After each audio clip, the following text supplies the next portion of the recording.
ঢাকার এক ব্যস্ত রাস্তায় প্রতিদিন এক বৃদ্ধ ভিখারি বসে থাকত। সবাই তাকে দেখে অভ্যস্ত, কিন্তু কেউ খেয়াল করত না। কেবল এক তরুণ, নাম রফিক, প্রতিদিন তাকে কিছু খাবার দিয়ে যেত। একদিন হঠাৎ সেই ভিখারিকে আর দেখা গেল না। কৌতূহলবশত রফিক তার জায়গায় গিয়ে দেখল সেখানে পড়ে আছে একটা চিঠি আর একটা ছোট বাক্স। চিঠিতে লেখা, যাকে আমি আমার সন্তানের মতো দেখেছি, এই বাক্সটা তার জন্য রেখে গেলাম।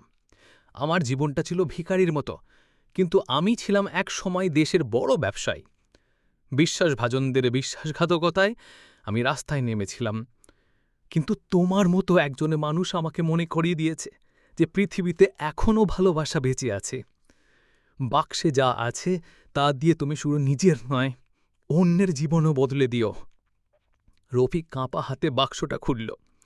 ভেতরে ছিল পুরনো ব্যাংক ডিপোজিটের কাগজ, যার পরিমাণ প্রায় ৫০ লাখ টাকা, আর একটা ছোট চিরকুট। লেখা ছিল, মানুষ কখনো তার অবস্থান দিয়ে বড় হয় না, হয় চরিত্র দিয়ে।